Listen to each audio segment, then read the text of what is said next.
Okay, are we now number 9? My word, what am I going to do soon? Right, okay, I've had my cup of tea. I haven't shut the windows, so hopefully we won't hear what's going on inside the house.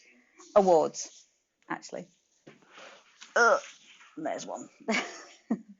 I liked Mr. Tushman's speech, but I have to admit I kind of zoned out a little during some of the other speeches.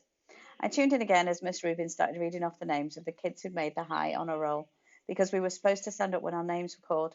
So I waited and listened for my name as she went down the list alphabetically. Reed, Kingsley, Maya, Markovitz, August, Pullman. I stood up. Then when she finished reading off the names, she asked us all to face the audience and take a bow, and everyone applauded.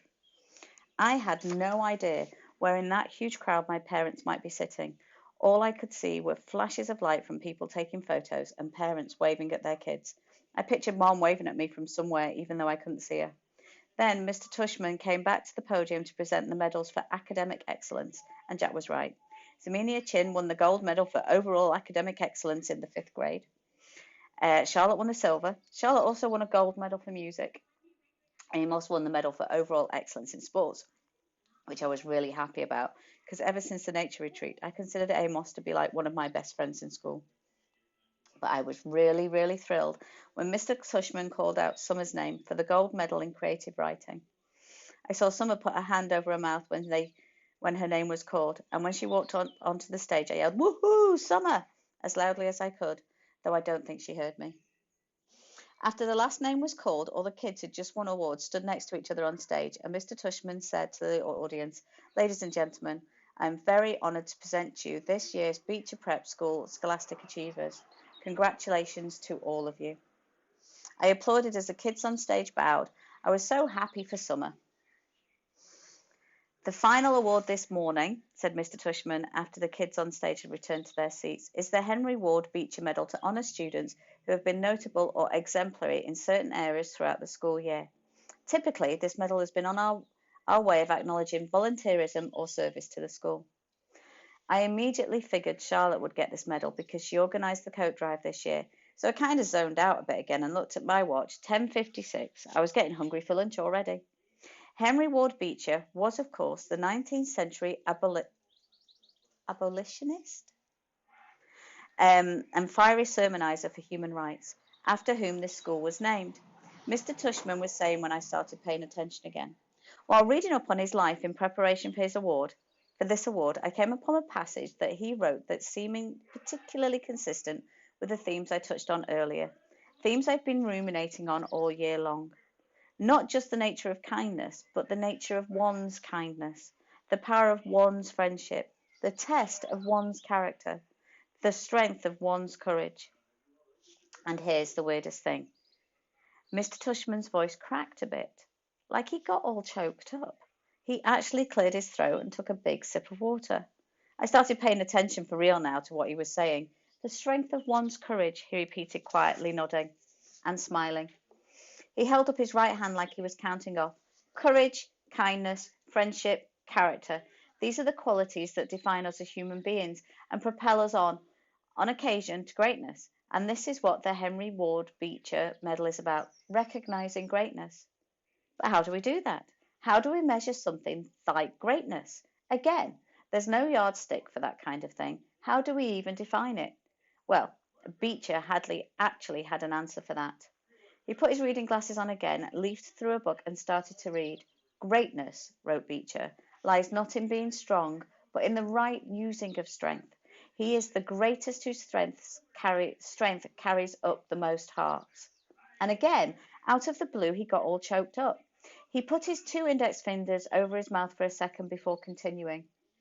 "He is the greatest," he finally continued, "whose strength carries up the most hearts by the attraction of his own. Without further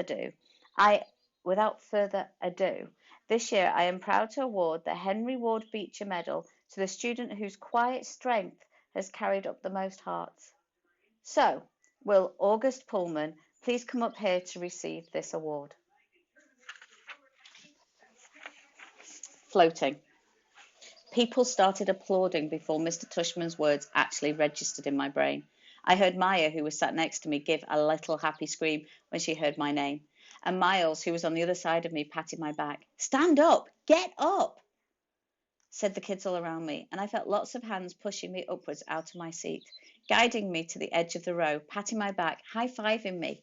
Way to go, Oggy. Nice going, Oggy. I even started to hear my name being chanted. Oggy, Oggy, Oggy. I looked back and saw Jack leading the chant, fist in the air, smiling and signalling for me to keep going, and Amos shouting through his hands, woohoo, little dude. Then I saw Summer smiling as I walked past her row, and when she saw me look at her, she gave me a secret little thumbs up and mouth, cool beans to me. I laughed and shook my head like I couldn't believe it. I really couldn't believe it. I think I was smiling. Maybe I was beaming. I don't know. So as I walked up the aisle towards the stage, all I saw was a blur of happy, bright faces looking at me and hands clapping for me. And I heard people yelling things out at me. You deserve it, Oggy. Good for you, Oggy. I saw all my teachers in the aisle seats, Mr. Brown and Miss Petosa and Mr. Roche and Miss Anatabi and Nurse Molly and all the others, and they were cheering for me, woo-hooing and whistling. I felt like I was floating. It was so weird, like the sun was shining full force on my face, and the wind was blowing. As I got closer to the stage, I saw Miss Rubin waving at me in the front row. And then next to her was Mrs. G, who was crying hysterically, a happy crying, smiling and clapping all at the same time.